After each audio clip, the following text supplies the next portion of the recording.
انتظار جگڑیاں ختم بلا تخیر کتاب بلا جواب سے دعوت صاحب اسانے محسن اسانے استاد جڑے بہمن نگر تو تشریف بینن آپ حسی شیخ الحدیث و تفسیر حضرت علامہ مولانا قاری مفتی ابن مفتی عبد الرشید اتاری المدنی دامت برکاتہ العالیہ آپ کا خطاب جسے آپ کا خطاب تو پہلے میں شیر پڑھنا چاہتا چک کرنا چاہتا کہ کیڑے عشق والے بیٹھو کیڑے منن والے بیٹھو کیڑے سوچن والے بیٹھو کہ عقل دے عقدے نبیڑ دیندے عقل دے عقدے نبیڑ دیندے عقل دے عقدے نبیڑ دیندے مکہ تمامی جھیڑ دیندے او کہہ کو ہے پیار کتنا ربیع الاول کھیڑ دیندے کہہ کو ہے پیار کتنا ربیع الاول کھیڑ دیندے صدائے درودو کی آتی رہے گی جنہیں سن کے دل شاد ہوتا رہے گا خدا اہل سنت کو آباد رکھے محمد کا میلاد ہوتا رہے گا آپ سے خطاب نعرے دی گونج نال آپ نے استقبال کرنا ہے نعرہ تکبیر ہتھے کو بلند کر دے پتہ لگ مجھے کہ عاشق رسول اللہ مجمع ہے نعرہ تکبیر نعرہ رسالت نعرہ رسالت نعرہ حیدری علماء اہل سنت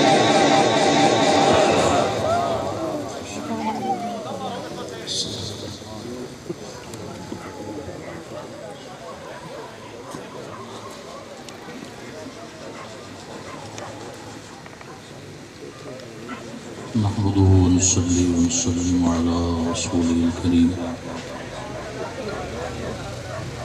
أما بعد فأعوذ بالله من الشيطان الرجيم بسم الله الرحمن الرحيم قال الله تعالى في كلامه المجيد والفرقان الحميد يا أيها الناس قد جاءكم برهان من ربكم وأنزلنا إليكم نورا مبينا صدق الله مولانا العظيم إن الله وملائكته يصلون على النبي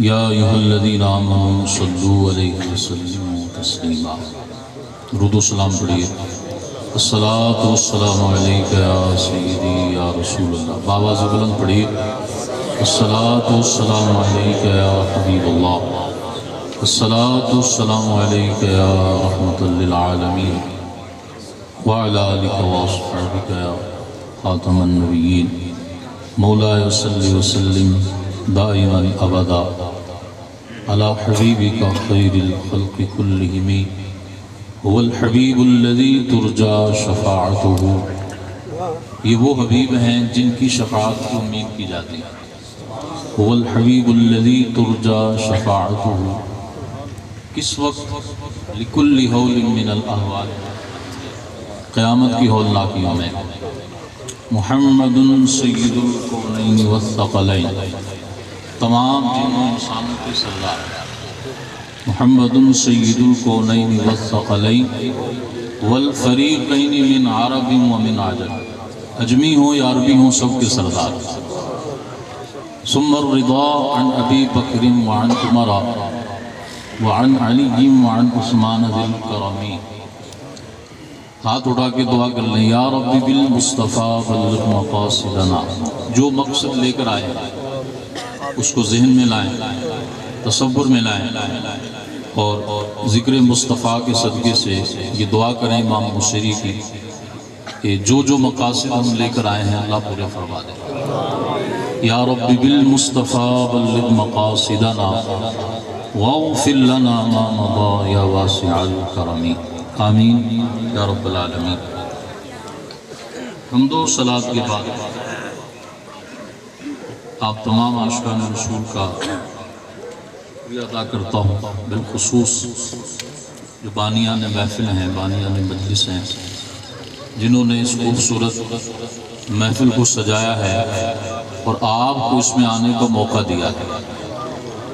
جو بھی آئے ہیں دعا ہے کہ وہ اپنی جھولیاں بھر کر جائیں، اور جتنی دیر آپ بیٹھیں، خطاب زیادہ لمبا نہیں ہوگا، لیکن جتنی دیر ہوگا اتنی دیر آپ جاگ کر بیٹھیں۔ قرآن و حدیث کی بات ہوگی، ادھر ادھر کی بات نہیں ہوگی۔ تو نبی پاک علیہ الصلوۃ والسلام کی اس مبارک محفل کے اندر، ذکر کے اندر آپ نے توجہ کے ساتھ بیٹھنا ہے اور قرآن و سنت کی بات سننی ہے، ذکر مصطفیٰ سننا ہے۔ ذکر مصطفیٰ سننا یہ کوئی نئی بات نہیں ہے۔ مجھے ایک حدیث یاد آ گئی حضرت جابر بن عبداللہ انصاری رضی اللہ تعالیٰ۔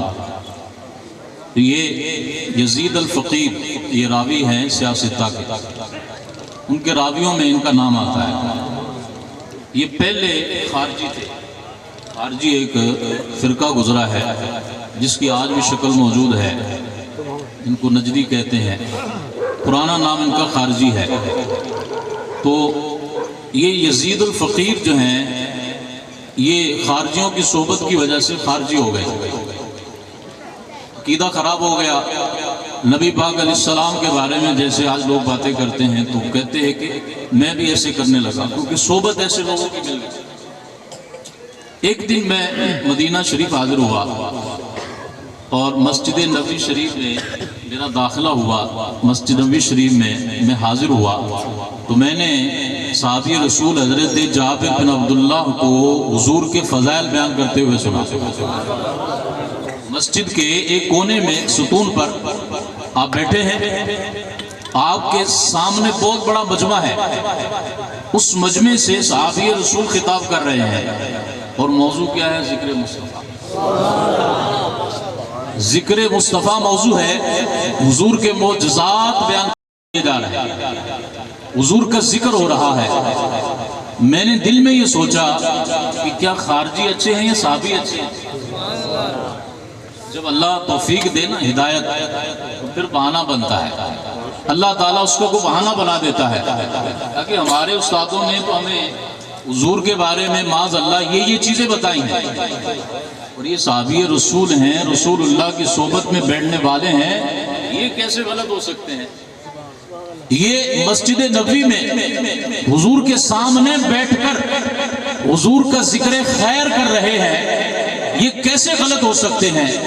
اگر یہ غلط ہے تو ساری دنیا غلط ہے۔ صحابی رسول اگر غلط ہے معاذ اللہ، تو پھر صحیح کون ہو سکتا ہے؟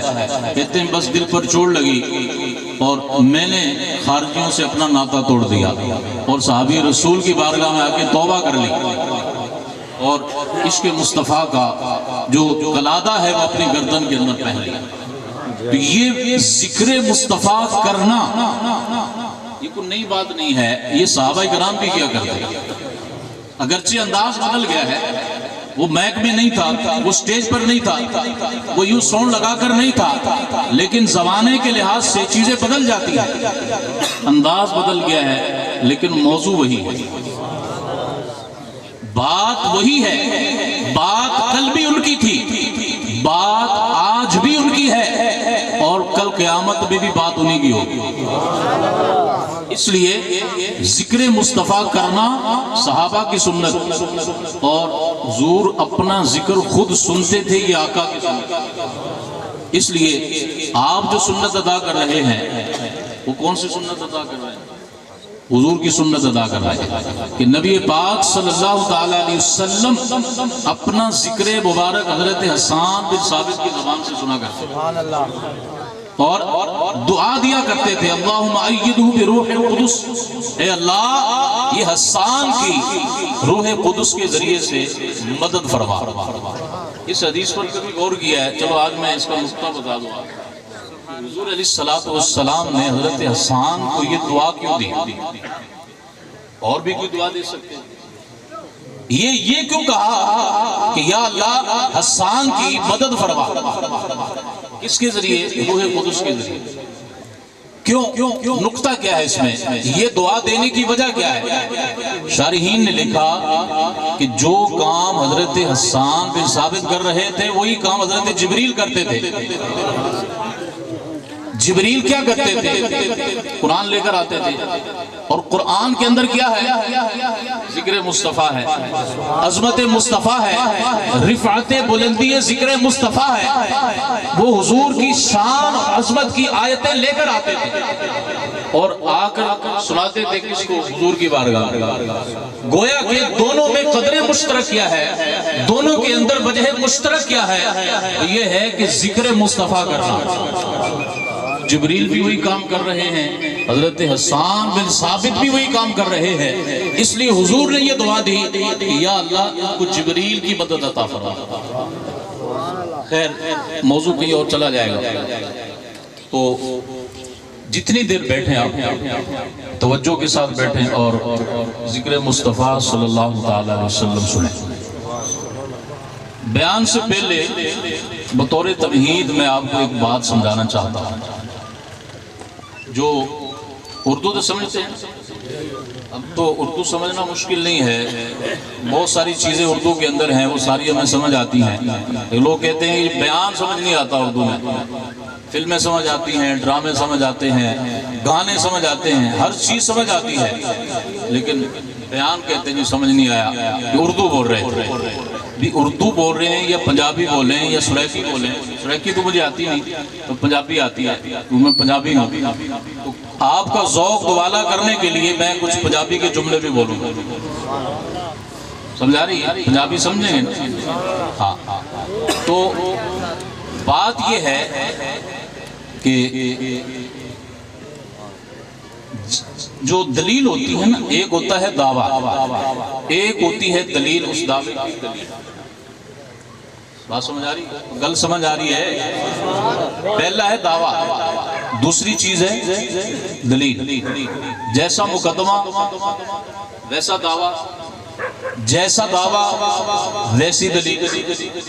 مقدمہ اگر بڑا ہے، پاورفل ہے، اس کا دعویٰ بھی کیا ہوگا؟ پاورفل ہوگا۔ ہائی کورٹ میں ہوگا، سپریم کورٹ میں ہوگا، اس کے لیے بڑا وکیل ہوگا، دلائل کا انبار ہوگا، بڑی بڑی دلیلیں ہوں گی۔ دعویٰ اور دلیل اس پر بحث ہوتی ہے۔ جتنا بڑا دعویٰ ہو اتنی بڑی کیا ہوتی ہے؟ دلیل ہوتی ہے۔ اور یہ دیکھا جاتا ہے کہ یہ جو دلیل ہے، انتہا فیصلہ اس بات پر ہوتا ہے کہ اس دلیل کا کوئی توڑ بھی ہے کہ نہیں۔ پنجابی کہندے اس دلیل کا کوئی جواب بھی ہے کہ کوئی نہیں۔ یہ دلیل ہے، اس کا کوئی جواب بنتا بھی ہے کہ نہیں۔ تو جیسا دعویٰ ویسی دلیل۔ اب سنیں، اللہ رب العزت نے اپنے رب ہونے کا دعویٰ کیا۔ بولیے، اللہ تعالیٰ نے اپنے رب ہونے کا دعویٰ کیا کہ میں وحدہ لا شریک، میں ایک ہوں، مجھے رب مانو، مجھے سجدہ کرو۔ ایاک نعبد و ایاک نستعین، انی انا اللہ لا الہ الا انا۔ قرآن پاک کی بے شمار آیت۔ اللہ نے اپنا ایک ہونا بیان کیا، یہ تھا دعویٰ۔ اللہ نے اپنی وحدانیت کو بیان کیا، یہ تھا دعویٰ۔ اور اس دعوے کی دلیل رب کائنات نے اپنی محبوب کی ذات کو بنایا، کیونکہ دعویٰ اتنا بڑا ہے کہ بغیر دیکھے اللہ کو ماننا یہ ایمان ہے، بغیر دیکھے اس کی ذات پر ایمان لانا یہ ایمان ہے، اس کو واجب الوجود ماننا یہ ایمان ہے۔ اب بندہ بغیر دیکھے مان لے، اس کا امتحان ہے، اس کے علم کا، اس کی عقل کا، اس کی سوچ کا، اس کے شعور کا یہ امتحان ہے، اور اسی کو ایمان کہتے ہیں، ایمان بالغیب جو ہوتا ہے۔ تو اب اللہ نے فرمایا کہ میں ایک ہوں، مجھے مانو، میری عبادت کرو۔ دعویٰ بہت بڑا ہے، اور اس دعویٰ چونکہ بہت بڑا ہے، اس لیے رب کریم نے اس کی دلیل بھی بڑی بنائی، اس کی دلیل بھی بڑی پاورفل ہے۔ اور دوسری چیز یہ ہے کہ نہ اس دعوے کا جواب ہے، نہ اس دلیل کا جواب ہے۔ نہ اس دعوے کو کوئی توڑ سکتا ہے، نہ اس دلیل کو کوئی توڑ سکتا ہے۔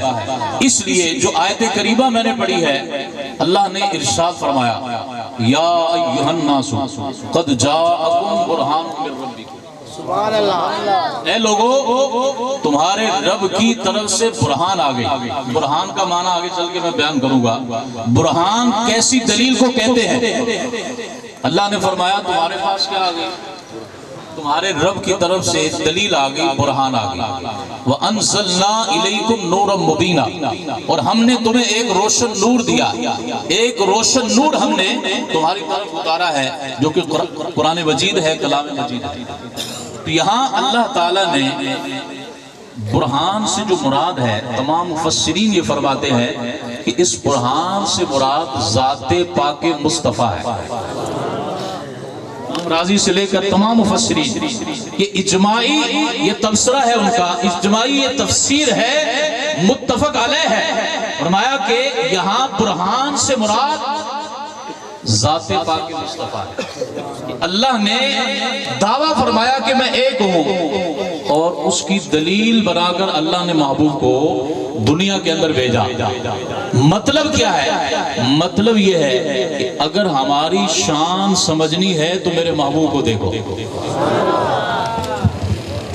ہمیں دیکھ نہیں سکتے، ہمیں اپنی آنکھوں سے نظر نہیں آ سکتے، لیکن اللہ کی قدرت کو جاننا ہے، اللہ کی شان کو جاننا ہے، اس کی کبریائی کو جاننا ہے، اللہ کتنا خوبصورت ہے اس بات کو جاننا ہے، اللہ کی قدرتیں نشانیاں کتنی زبردست ہیں اس کو جاننا ہے، اور اللہ تعالیٰ ان اللہ علی کل شیء قدیر ہے، ساری کائنات کا نظام چلانے والا ہے۔ ان تمام باتوں کو اگر جاننا ہے تو ذات پاک مصطفیٰ کو جاننا، کیونکہ ہم نے مصطفیٰ کی ذات کو اپنی دلیل بنایا۔ اور دلیل سے کیا مراد ہے؟ ہم نے ذات پاک مصطفیٰ کو اپنی ذات کا مظہر بنا دیا۔ مظہر کسے کہتے ہیں؟ آسان کر کے سمجھا دو، مظہر یہ ہوتا ہے کہ آگ اور لوہا، لوہے کو آگ میں ڈالیں لوہا سرخ ہو جائے گا، آگ جلاتی ہے لوہا بھی جلائے گا۔ اب کہتے ہیں کہ آگ آگ ہے، لوہا لوہا ہے، مگر لوہا آگ کے اندر رہ کر کیا بن گیا؟ وہ آگ کی خاصیت اس میں آ گئی، تو اس کو یوں کہتے ہیں کہ آگ کا اثر لوہے کے اندر آ گیا۔ کیوں؟ کہ لوہا آگ کے اندر رہا، جو خاصیت آگ کی تھی وہ لوہے کے اندر منتقل ہو گئی، اس کو کہتے ہیں مظہر۔ اور آسان آپ تل اگر گلاب کے پھول میں رکھ دیں تھوڑی دیر بعد کیا ہوگا؟ تل کیا ہو جائیں گے؟ گلابی ہو جائیں گے، ان کا کلر گلابی ہو جائے گا۔ کیوں؟ تل تل ہے، گلاب گلاب ہے، مگر اس نے اس کا اثر قبول کر لیا ہے، یہ گلابی ہو گئے، یہ مظہر کہلاتا ہے۔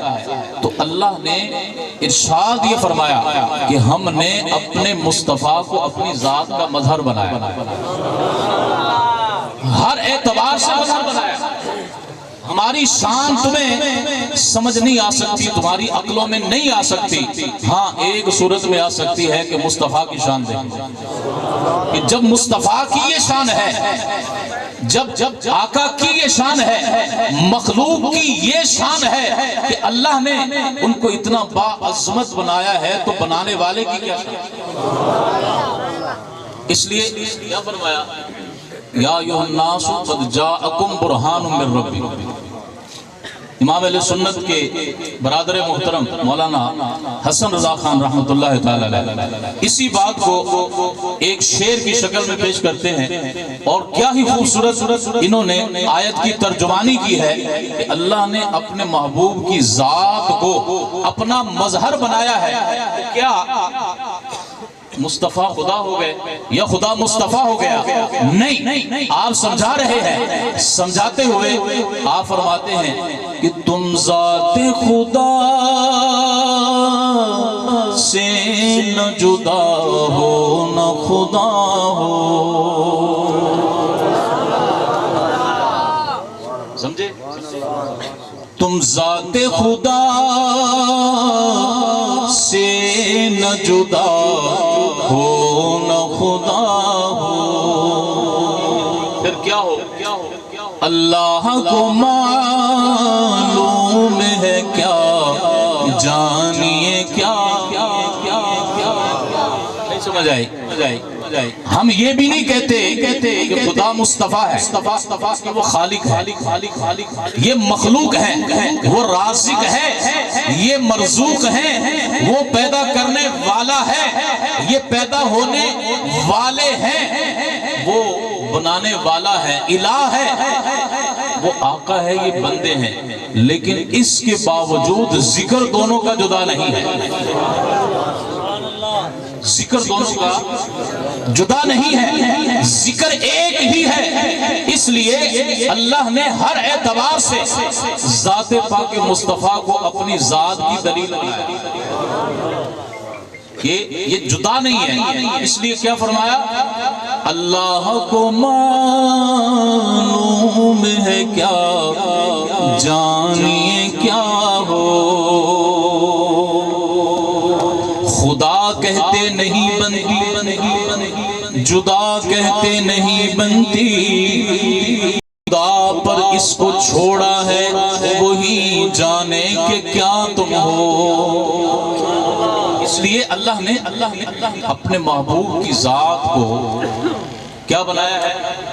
اپنی ذات کا مظہر بنایا ہے، دلیل بنایا ہے، اور یہ ایسی دلیل بنائی ہے کہ جس دلیل کا کوئی جواب نہیں، دلیل کا جواب نہیں ہے۔ اور یہ میں نہیں کہہ رہا، برہان کے معنی بیان کرتے ہوئے امام رازی نے لکھا، دیگر مفسرین نے بھی لکھا، برہان کس دلیل کو کہتے ہیں؟ سادہ لفظوں میں کہہ لیں، جیڑی دلیل دا کوئی جواب ہی نہ ہوئے، جیڑی دلیل نو کوئی توڑ نہ سکے، جس دلیل کو کوئی رد نہ کر سکے، اس دلیل کو برہان کہتے ہیں۔ کیا کہتے ہیں؟ برہان کہتے ہیں۔ اللہ نے فرمایا کہ ہم نے اپنے محبوب کو صرف دلیل نہیں بنایا، برہان والی دلیل بنایا۔ اس کا جواب نہیں ہے، اگر ہے تو سامنے لاؤ، اس کا کوئی جواب نہیں ہے۔ سر سے لے کر پاؤں تک اللہ نے ذات پاک مصطفیٰ کو، صرف ذات ہی نہیں، میرے آقا کا ایک ایک عضو، ایک ایک جسم کا ٹکڑا اللہ نے اس کو دلیل بنایا، اپنی قدرت کا، اپنے مظہر کا، اپنی شان کا اللہ نے دلیل بنایا ہے۔ کیسے؟ اللہ تعالیٰ قریب سے سن لیتا ہے، دور سے بھی سن لیتا ہے، ایسے ہی ہے، یہ اللہ کی صفت ہے ہی نہیں۔ ذرا زور سے بولے، اللہ قریب سے بھی سنتا ہے، دور سے بھی سنتا ہے، اللہ قریب سے بھی دیکھتا ہے، دور سے بھی دیکھتا ہے۔ وہ ہلکی سے ہلکی جو پست آواز ہے، سینوں کے اندر جو راز ہے، اللہ تعالیٰ اس کو بھی جانتا ہے۔ اسی طرح اللہ نے اپنے محبوب کو جو کان عطا فرمائے، جو آنکھیں عطا فرمائی، یہ قریب سے بھی سن لیتی ہیں، دور سے بھی سن لیتی ہیں۔ یہ جو آنکھیں ہیں یہ قریب سے بھی دیکھ لیتی ہیں اور دور سے بھی دیکھ لیتی ہیں، حتیٰ کہ وہ چیزیں جو زمین کی تہ کے اندر ہیں اور جن کو کوئی مخلوق جان نہیں سکتی، میرے مصطفیٰ کریم صلی اللہ تعالی وسلم ان کو بھی دیکھ لیتے ہیں۔ کہ خدا کی ذات جو سب سے بڑا غیب ہے، ذات پاک مصطفیٰ کے سامنے وہ بھی غیب نہیں۔ حدیث سنیں، بخاری کی حدیث ہے، کتاب العلم کے اندر نبی پاک علیہ السلام کی، یہ جس طرح سورج گہن کی بات کر رہے تھے، اسی باب کے اندر یہ حدیث ہے بخاری کے اندر کہ سورج گہن ہوا، حضرت اسماء ہے، حضرت عائشہ سے ملنے آئے، طویل حدیث ہے۔ جو الفاظ میں آپ کو بتانا چاہتا ہوں وہ الفاظ کیا ہے؟ حضور نے نماز کسوف پڑھائی، اس کے بعد خطبہ دیا، خطبے کے بعد آپ نے دعا کی، طویل دعا کی، اور اس کے بعد فارغ جب ہوئے تو نبی کریم علیہ السلام نے جو جملے ارشاد فرمائے وہ امام بخاری کے الفاظ میں آپ کے سامنے سنانا چاہتا ہوں۔ امام بخاری نے جو الفاظ نقل کیے ہیں ان الفاظ میں ایک ایک لفظ پر غور کریں آپ، تو آپ کی آنکھ کھل جائے کہ امام بخاری کا عقیدہ کیا ہے۔ لوگ باتیں کرتے ہیں آج کہ بخاری بخاری، ارے صرف بخاری کا نام ماننا ہے یا بخاری کا عقیدہ بھی ماننا ہے؟ اصل بات تو یہ ہے، یا اپنے مطلب کی حدیث ماننی ہے، چاہے وہ بخاری میں ہو، اپنے مطلب کی نہیں ہے اس کو نہیں ماننا۔ یہ حدیث ماننا تو نہیں ہے، یہ تو انکار حدیث ہے۔ حدیث ماننے کا مطلب یہ ہوتا ہے کہ حضور کی ساری حدیثوں کو مانے۔ خیر، امام بخاری نے جو الفاظ نقل فرمائے ہیں، ما من شیئن ما رأیتہ، ما من شیئن ما رأیتہ الا ولکن رأیت فی مقامی۔ کیا الفاظ ہیں؟ حضور نے فرمایا اب تک جو چیز بھی میں نے نہیں دیکھی تھی، اب تک جو چیز بھی میری نگاہوں سے پوشیدہ تھی، اب تک جو چیز میں نہیں دیکھ سکا تھا، اب میں نے اپنے اس مقام پر کھڑے ہو کر ان تمام کو دیکھ لیا۔ اس مقام پر کھڑے ہو کر، کس مقام پر؟ مدینے میں۔ اور اس پر شارحین نے لکھا، علامہ عینی نے لکھا، شے کہتے ہیں موجود چیز کو، الشیء عندنا الموجود، شرح قید کی عبارت ہے۔ فرماتے ہیں شے اس شے کو کہتے ہیں، اس چیز کو کہتے ہیں جس کا وجود ہو، جس کا وجود ہو۔ شے کے اندر ساری چیزیں آ گئی۔ فرمایا حضور نے یہاں یہ فرمایا ہے کہ جو چیز بھی میں نے اب تک نہیں دیکھی، اور اہل علم اگر یہاں بیٹھے ہیں ان کے لیے نقطہ ہے کہ ما من شیئن، یہ نکرہ تحت النفی ہے، نکرہ کے بعد، نکرہ سے پہلے نفی ہے، اس کے بعد شیئن تنوین والا، اس کو نکرہ کہتے ہیں۔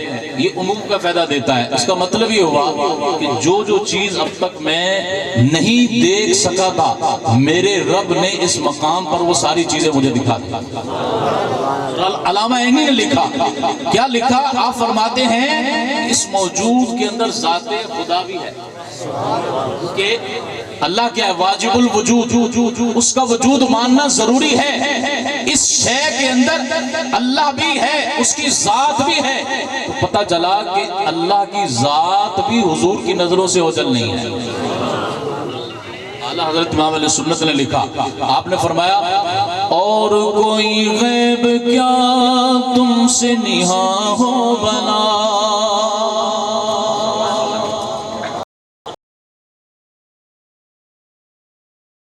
کوئی غیب کیا تم سے نہاں ہو بلا، تم سے نہاں ہو بلا، جب نہ خدا ہی چھپا تم پہ کرو درود، جب نہ خدا ہی چھپا تم پہ کروڑوں درود۔ اللہ نے جو اعضاء حضور کو عطا فرمائے، ایک ایک اس وہ دلیل ہے، ایک ایک اس دلیل ہے، سر سے لے کر پاؤں تک جس کی بھی بات کریں، سر کے بالوں کی بات کریں، وہ اپنی جگہ دلیل ہے، اپنی جگہ معجزہ ہے۔ اگر پیشانی مبارک کی بات کریں تو یہ اپنی جگہ دلیل ہے۔ اگر یہ جو بھویں ہیں، یہ جو پلکیں ہیں، یہ جو ابرو ہیں، اگر ان کی بات کریں تو یہ اپنی جگہ دلیل ہے۔ اگر یہ آنکھیں ان کی بات کریں تو یہ اپنی جگہ دلیل ہے۔ اگر ہونٹوں کی بات کریں، میں صرف نام لے رہا ہوں، امام سیوطی نے ہر ایک چیز کا ذکر کیا ہے، حضور کے یہ اعضاء مبارک کیسے معجزہ ہے، میں صرف نام لے رہا ہوں۔ اگر حضور کے لب کی بات کریں تو یہ بھی معجزہ ہے، یہ بھی دلیل ہے۔ اور لب کے ساتھ اگر لعاب کی بات کریں تو یہ بھی دلیل ہے، یہ بھی معجزہ ہے۔ میرا اور آپ کا جراثیم سے بھرا ہوا، کسی چیز میں ڈال دے پھونک مارنے کی اجازت نہیں ہے، چاہے جائے کہ اس کے اندر پھونکا جائے، جراثیم سے بھرا ہوا۔ لیکن میرے آقا صلی اللہ تعالی وسلم کا لعاب مبارک وہ ہے کہ اگر کھاری پانی میں پڑ جائے تو وہ میٹھا ہو جائے، اگر ٹوٹی ہوئی ہڈی پہ وہ لعاب لگ جائے تو وہ ٹوٹی ٹوٹی ہڈی جڑ جائے، اگر کسی کے جسم پر دانے ہو جائیں، پھوڑے ہو جائیں، پھنسیاں ہو جائیں، وہ لعاب مبارک اگر اس کے بدن پر لگ جائے تو نہ صرف اس کے زخم دور ہو جائیں، ساری زندگی مرد دم تک اس کے جسم سے خوشبو آتی رہے۔ اس کے لعاب کے اندر یہ تاثیر ہے کہ حضرت علی کی آنکھوں میں اشوب چشم ہو جائے، حضور اپنا لعاب لگا دیں، آنکھیں فوراً ٹھیک ہو جائیں۔ اگر آنکھ باہر آ جائے کسی کی، حضرت قتادہ کی آنکھ باہر آ جائے، اس پر لعاب لگا دیں تو کیا ہو جائے؟ پہلے سے زیادہ روشن ہو جائے۔ اگر یہی لعاب مبارک حضور ڈالیں تو لوگ صحابہ کرام اپنے ہاتھوں پر لے لیں، اپنے ہاتھوں پر مل کر پھر اپنے چہرے پر مر لیں۔ یہ لعاب مبارک ہے کہ جس سے کھاری کنویں شیرہ جاں بنے۔ امام اہل سنت نے لکھا جس سے کھاری کنویں شیرہ جاں بنے، صرف میٹھے نہیں بنے، مٹھاس کی جان بنے۔ امام کا کلام ہے، امام کا کلام قرآن حدیث کی تشریح ہے۔ جس سے کھاری کنویں شیرہ جاں بنے، اس زلال حلاوت پہ لاکھوں سلام۔ یہ زلال کہتے ہیں خالص میٹھا، حلاوت بنا مٹھاس۔ فرمایا یہ حضور کی جو لعاب مبارک ہے اس کے اندر یہ تاثیر ہے کہ کھاری کنویں سے